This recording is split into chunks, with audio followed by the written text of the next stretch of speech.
Wake the f up! Hi, welcome back. We are here. Today, I have something very positive for everyone. I'm here to talk about games, as usual, but it's a little bit different than revisiting chat room games. No, we're talking about gamer games. These are games for gamers. Before I kind of jump into the topic of today, that's very exhilarating. I moved to a new apartment. I am also streaming. I'm now affiliate on Twitch, so I will be doing that a lot more. I also started a Patreon, a link in the description. If you want to support, obviously you don't have to. I really appreciate you just watching my videos and sharing them and liking. And if you feel you want to support, you can. But yeah, very exciting stuff. So the topic for today is video games that I love. So this is all my personal opinion, okay? Like no source, right? I am the source because these are all my opinions. So if you hate what I love, that's okay. That's fine. It's just a list I threw together because I like things and I want to share things that I like with you because why not? We need some positivity in this world right now. You know, let's get this like fun, loving, hee hee ha ha vibes going on. Let me break out my little notepad here, which is my phone. These games are not perfect 10 out of 10 games, of course. They all have their flaws. Every game has a flaw. Every game has pros and cons. Unless it's like Baldur's Gate 3, then there's no flaws to that game at all.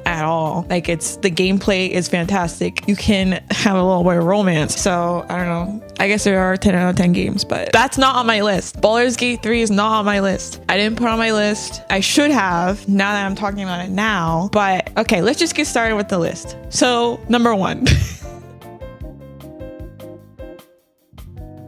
Number one, we're starting off really strong with one of my favorite all-time games. Like, this is the game, if you speak to me, this is the game I will talk to you about. Ratchet and Clank. Like, it's Ratchet and Clank. Should I even say more? Ratchet and Clank is so good in every aspect. This is a 10 out of 10 game for me personally because it's just everything that I love. It's stupid. It's fun. It's funny. The characters are really cool. I like how weirdly kind of dopey every like alien character in the Ratchet and Clank series looks. I love the world building. Like, yeah, I can get into this. This is a legit world. Understand the universe going into it. The plot doesn't even have to be that strong. Yeah, there's an evil guy and we gotta stop him. And we gotta go to that planet. But before we get to that planet, we gotta go to all the other planets and beat up some weirdly robotic or alien creatures. And it's sick. The sound effects of picking up like the bolts, which is kind of like the currency in that game. I love that sound. It's fantastic. The characters in that game are very funny. It's very like nothing is serious. There's no seriousness throughout the entire game. It's fantastic and it's one of my all-time favorites. I love a classic duo and that's a great duo. I love Clank so much. I love Ratchet, adorable. Cat alien thing, I don't know what he is. But he's great. The weapons in the game are cool. I don't know if I have to say too much because I feel like I'm going to spoil things in this series. I wish everyone could play Ratchet and Clank. Just experience it for yourself. It's okay, if you have a PlayStation 4 or 5, if you're rich, it's always in like those PlayStation collectors things. What do they call it? They always have it on sales for like $5 or less or something. Well, that's in Canadian, so it's probably like $1 USD. I don't know, but it's usually pretty cheap because it's always in that collection bundle. So please check out Ratchet and Clank. I love the new Ratchet and Clank that came out. Fantastic. Also, what happened to that guy that said the game was awful because the grass graphics wasn't like up to par? That was an insane moment in gamer history, I guess. Like, what the heck? At what point do you give a shit about the most random thing in a game? It's Ratchet and Clank. Why are you there for realism? Have you not played a single game? Also, you're an alien cat. That was just so weird. And we kind of all moved past that guy. Why are you playing a cartoonish slapstick kind of game and expecting a realistic grass? That's so funny. Anyways, that was so random. Maybe that guy apologized for that. I don't know. I think we can all kind of just look back and laugh at it. Be like, yeah, that was kind of funny. What a silly guy. One more thing. The music in Ratchet and Clank vibes. So it has like a perfect 10 out of 10 on the Helen's VHS scoreboard. 10 out of 10. Okay. Now, this is a strong list, okay? This is a strong list. This is everything that I am, okay? I'm just giving you guys my past. This is like who made me now, okay? The next game I'm talking about is Spyro. Every single Spyro game is the greatest game I've ever played in my life, okay? There has never been a bad Spyro game. The Legend of Spyro series gets too much hate. It's a fantastic series, okay? You need to play it. I've replayed it recently and it slaps. It has Elijah Wood, okay? Elijah Wood is Spyro in the Legend of Spyro series, okay? You guys need to just lock in, okay? Play every Spyro game because this is an experience. I also tried the new remaster version of the old Spyro games. It's pretty good, but I have to say I like the polygon graphics of like the old school Spyro. I love how crappy it looks. I need that.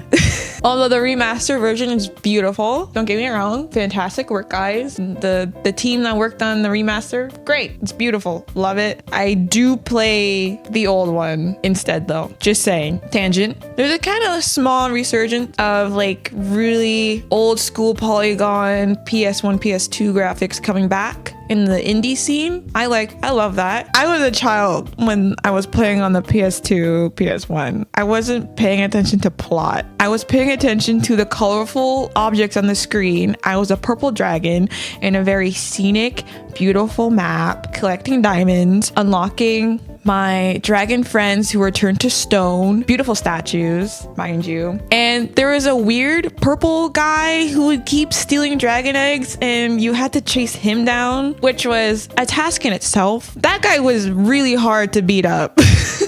Because you had to zigzag him. You have to do that charge dash just to like get close to him and then kind of cut him off. Either toss him off the map if you could, or just charge into him if you were lucky enough. But yeah, that guy was a little difficult thing to get, especially as a child. And Sparks, I love Sparks. Who doesn't love Sparks? Also, that guy, Sparks, he was voice acted by David Spade in the first Legend of Spyro series. That was honestly, he was kind of a vibe. I like the Elijah Wood and David Spade duo.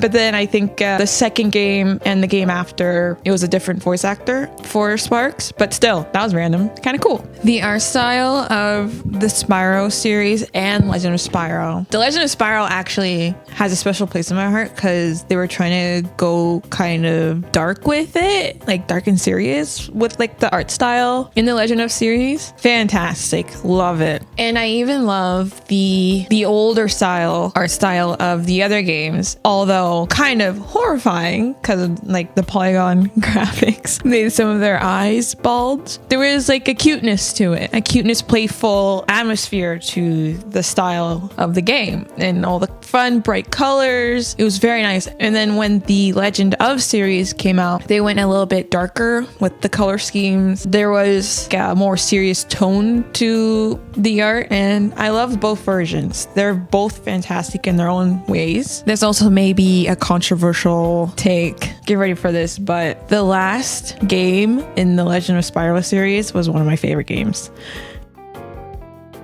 Some people hated it because you had the two dragons, Spyro and Cinder, power couple, that were chained together. So there were some aspects of the game where you kind of had to like use both dragons in a puzzle sequence. I loved it. I loved every second of that game. I loved that you could fly around in that kind of open world. Like it was more of just open map area. I think that's the correct term. I loved that you could fly around. It felt like, oh, I am a dragon.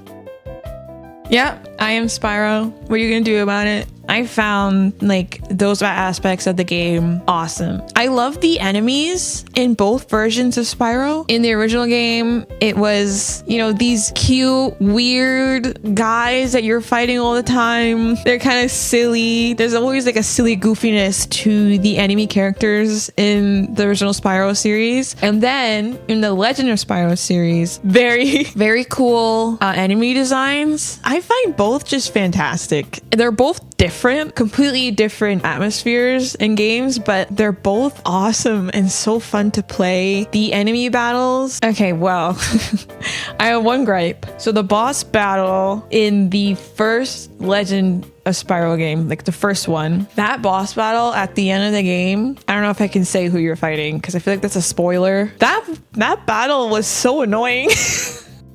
Just like a little tedious battle, the way that you have to, I'm not spoiling anything. There's people who've never experienced Spyro and that's sad. They never thought they were a dragon when they were a child. It's a sad life. Can't be me.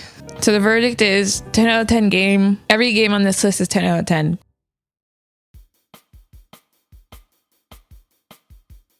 Okay, now we're on to the third fantastic game that you're gonna be like, no way. Jak and Daxter. Yes, I said it. Another duo game. Jak and Daxter is another 10 out of 10 game that I love. It's so ridiculous. It's basically like this duo of, I'd like to say, Jak being the Shadow the Hedgehog, Daxter being like the sexually repressed Sonic. That's kind of like their vibe. If Sonic was more crude, yeah, that's what Jak and Daxter is. There you go. It's that classic 2000s humor. For some reason, every instance that Daxter sees a woman, he's like, hey baby.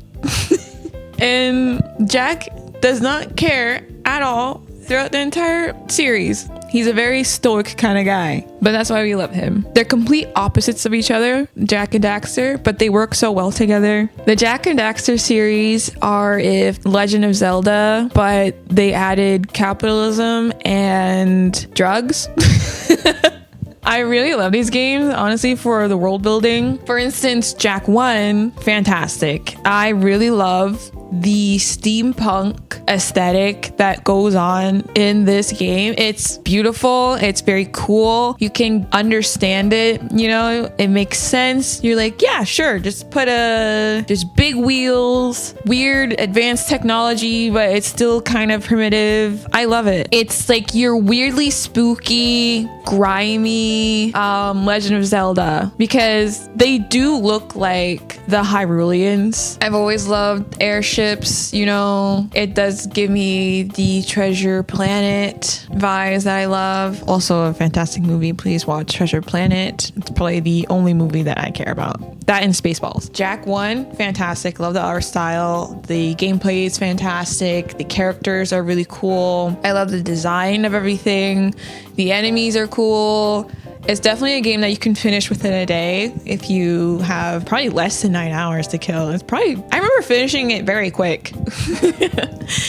So yeah, definitely recommend it. Please check it out. Jak 2, fantastic. So there was one more thing I wanted to add in about Jak and Daxter. In the game Jak 2, there's a part of the game where you can kind of like GTA, you can basically push people out of their car, their hover car, and then you can just drive around the map. I would spend hours pretending I am Jak driving around the city. I did that for hours as a child. Like, that was my favorite part of the game. So much so that I didn't even progress that far in Jak 2 because I would literally just be driving around in my little hover car, and then I would crash, blow up, a pedestrian dies, and then I'm outrunning the police force in Jak 2. Like, it was literally just GTA, but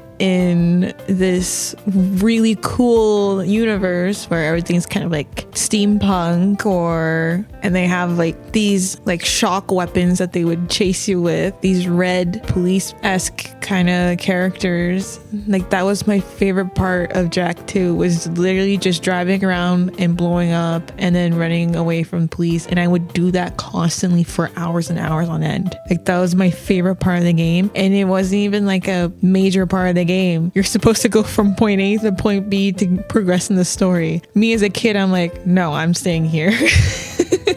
Jak 3, great. Jak 4, we will never get. Sorry, guys. The team that was in the process of, developing Jak 4, they decided, hey, instead of this, let's try to make a new IP. And they created The Last of Us. Who even knows what that is?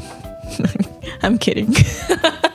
But yeah, I don't think we'll ever get a Jak 4 because they're going to be showcasing The Last of Us until 2028 probably.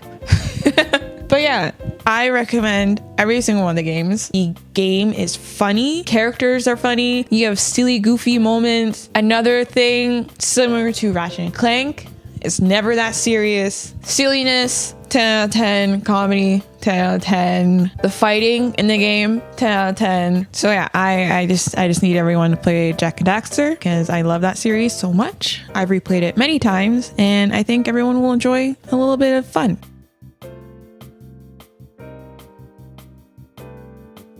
Now we're talking about something big. But I need to preface this by saying there never needed to be a movie about this particular series that I'm about to talk about, because the series is a movie. I'm talking about Uncharted. Hold me.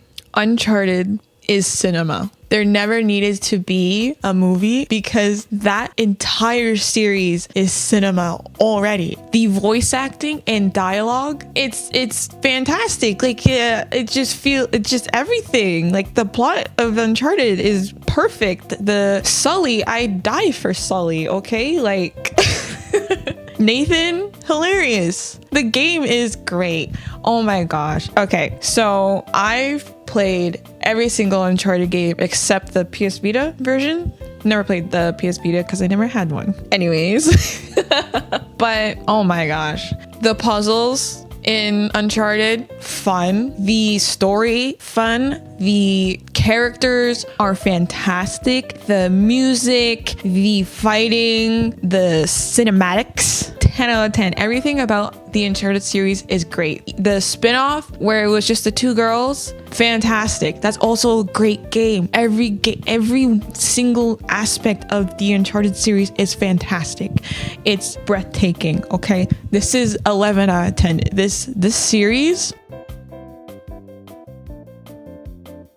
it's amazing, okay?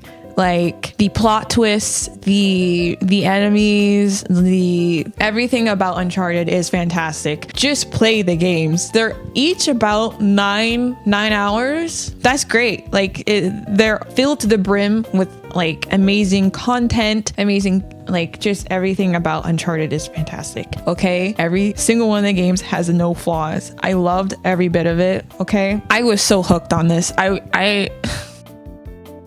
I was so hooked on Uncharted. This is one of my all-time favorite games. Very high replayability because it's literally you're playing a movie each time. Like each game is a movie. You didn't need to make a movie about this because the movie is the game. Just play the game. I don't know why. Also, Mark Wahlberg as Sully?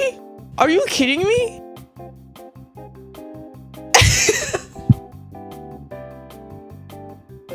Are you kidding me? Like, why would you do that to Sully? Tom Holland is fine as Nathan if you're doing like a younger version of him. I can sure. I like Tom Holland. He's a good guy. But Mark Wahlberg as Sully, like who cast this guy? He doesn't even look remotely like Sully. He doesn't even speak remotely like Sully. He's just playing himself in the movie. Every movie Mark Wahlberg is in, he's playing Mark Wahlberg. You know? Like I I don't know. I don't know. That was a tough watch. The entire time I was like, why is Mark Wahlberg in this movie? He's not Sully. How dare you? The entire time I was like, did the people who made this movie even play the games? Because I'm like, how did you cast this? How did we get here? Everyone should play Uncharted. Add it to your list. Thank you. Everyone's making lists as we move along. Perfect. Okay, put on the Uncharted series, all games, by the way. 39 hours. Don't worry, you'll finish it within a week. Put that on the top of your list. Thank you. Okay, we'll move on to the next game.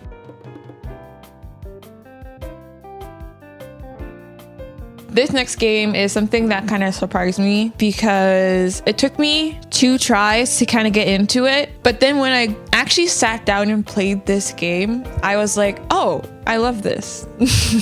Because it's a fantasy game, and every game technically is fantasy because it's all kind of make-believe, right? But I was never really into like heavy fantasy other than obviously Final Fantasy. I love Final Fantasy, but okay. I was never really into these types of games, and then when I played this, it unlocked something in my brain where I'm like, oh, this is actually pretty good. I'm talking about Dragon Age Inquisition. Now that is a fun game.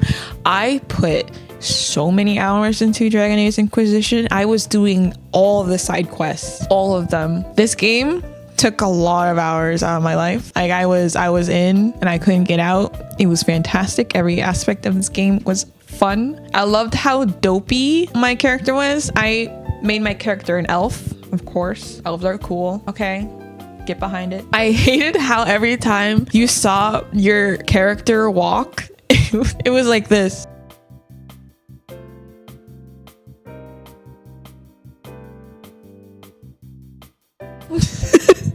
I don't know why they made your character stand and walk like that all the time. Your character is always doing this. Always. And that was funny.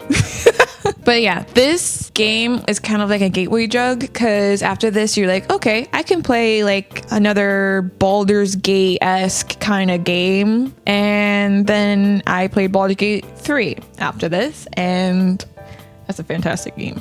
I also thought it was cool in this game that you could switch between like the real-time fighting, and then you could switch to the top-down fight style. I thought that was really cool that you could switch between that. I actually finished Dragon Age Inquisition after a few hundred hours.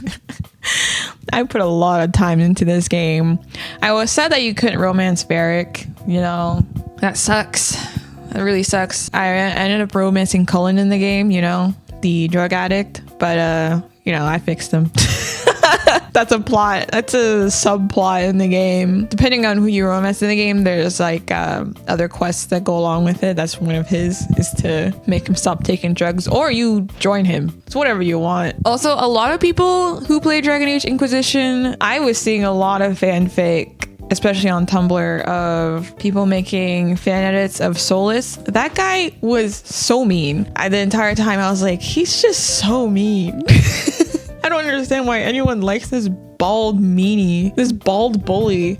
I don't know. Every time I speak to him, he's just like so smarmy with me.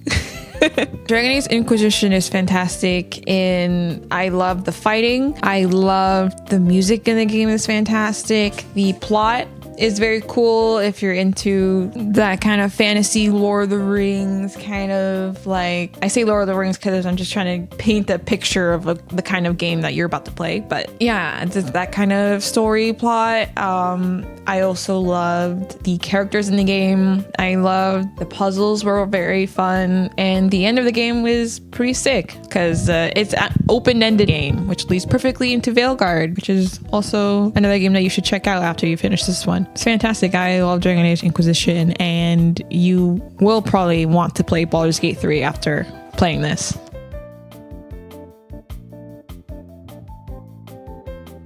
The next game on the list is the weeb game of the day. Sorry guys, I have to include an anime game in here because yes, I liked it. Rune Factory 4. If you like Stardew Valley and you like Harvest Moon and you also like Final Fantasy, you should probably play Rune Factory 4. Quick insert, Rune Factory 5 does not exist. That game does not exist to me. Let me tell you, that was a disappointment. Rune Factory 5. It's like they saw the success of Rune Factory 4. They were like, yeah, this Rune Factory 4, fantastic. Let's not do that again. And then they came out with Rune Factory 5 and they gave you the most empty map that you've ever seen in your life. I finished it. I finished Rune Factory 5, but to what end? It was not, did not. Sequels, man. It kind of it's a hit or miss. Rune Factory 4 is fantastic in that I really loved the aspects that are similar to Stardew Valley, but it also had a lot of like Final Fantasy aspects to it, being like the characters and the plot of the game. There's also multiple endings, not in the same sense, like, oh, you choose a decision and you get multiple ending. No, the credits roll. Do not turn off the game because there's another game after it. That's what I mean. Not like your decision matters kind of multiple ending. No, like there's more to the game after the credits roll. Hold off. I think there's a few endings. Yeah, I loved the game. I had a massive hammer and a massive axe that I would just swing around. I loved that. It was great. I romanced in the game Leon, the green-haired guy. That was what I did. It was fun. It's a fun game. It's a fun game that you can just kind of lose hours into. Yeah, I loved it. 10 out of 10. I highly recommend. Please check out Rune Factory 4. I am currently playing Rune Factory 3. Not as good. I'm currently figuring out that I think Rune Factory 4 is the best iteration of the series currently, in my opinion. I'm just saying. Rune Factory 4 kind of carries. It outplays 5 and 3 so far, okay? But if you want to check out Rune Factory 3, go ahead, because you can change into a woolly. You can flip between human and then you can flip into monster. That's an aspect if you want to, that's a thing in Rune Factory 3 if you want to check it out, but I highly recommend 4. 4 carries. I'm sorry, guys. It's my personal opinion, but 4 carries.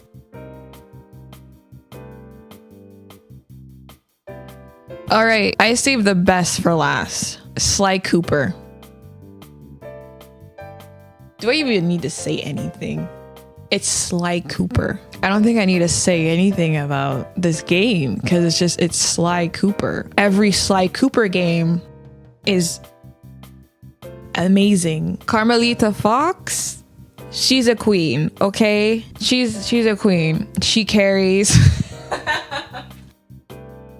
I'm pretty sure she was kind of like some people's like furry awakening. I understand. It happens to some of us. That's okay. I respect it. I see you. But yeah, she's a queen. Sly, I would die for Sly Cooper. Like, that's my boy. Murray and Bentley, I would die for them too. Like, they're adorable. It's just the best. That's friendship right there. They would all die for each other and I would die for them, okay? Murray, I love that hippo. Bentley is fantastic. He's your IT guy. Murray is your muscle. Sly is your fantastic Mr. Fox, okay? Like, Carmelita is just there slaying, you know? Like, she's queen, okay? That's all you need. Every aspect of the Sly Cooper games is awesome. Like, yes, get a bunch of your friends and commit crimes. Like, just why not? Why don't you do that? Why aren't you doing that right now? These games are so good. The gameplay is so fun. I really love the sneaking. I love the music when you sneak, like the doo-doo-doo-doo. The music in the game is fantastic. I have to say, the characters in the game are great. I love every part of these Sly Cooper games. They're so fun. They're so replayable. They're just incredible games. You can tell I was a PlayStation kid. This entire list just reveals to you that I'm a PlayStation kid.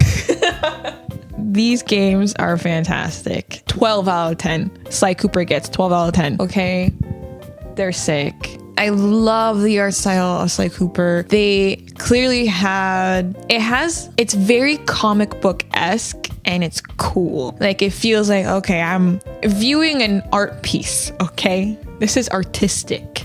It's cool. And like in some of the aspects, they have like cool drawings of like the evil enemy characters that you're kind of going after. I love just the art of it. I love the characters. You will love the characters. You have to play this game. It's also one of those games where it's usually on sale for some reason in the PlayStation Store because it's so old. I don't care. You have to play it. It's worth $1 million. I just love Sly Cooper. It's just, everyone loves Sly Cooper. If you ask anyone about Sly Cooper, they'd probably be like, yeah, it's fantastic. It's great. You have to play it because yes, it's fantastic. It's great. You have to play it. It's like, I loved every aspect of those games.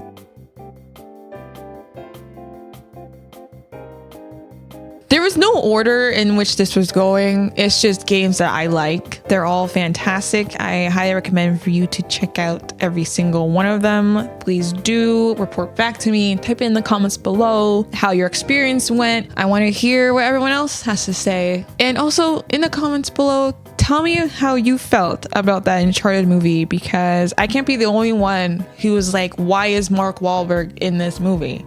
I can't be the only one. Everyone was talking about Tom Holland, how Tom Holland is not Nathan. No one was talking about how Mark Wahlberg is not Sully. Please, like, he's not a Sully guy. Like, there's no Sully thing. Okay, I'm getting carried away.